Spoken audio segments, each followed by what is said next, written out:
Notch community అన్నటువంటి ఒక community ఉండేది.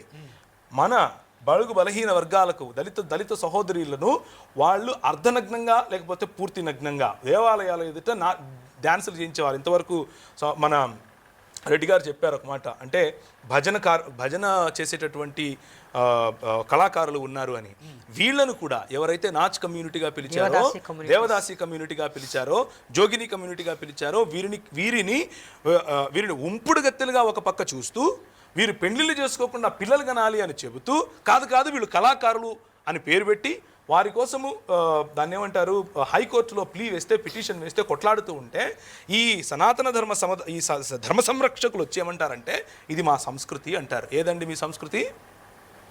మా ఆడవాళ్ళను అర్ధనగ్నంగా చేసి నాట్యం చేయించడం మీ సంస్కృత? అది కాపాడటం కోసం మీరు నిలబడతారా? దానికి వ్యతిరేకంగా పోరాడితే బ్రిటిష్ వాడు క్రైస్తవుడైపోయాడా?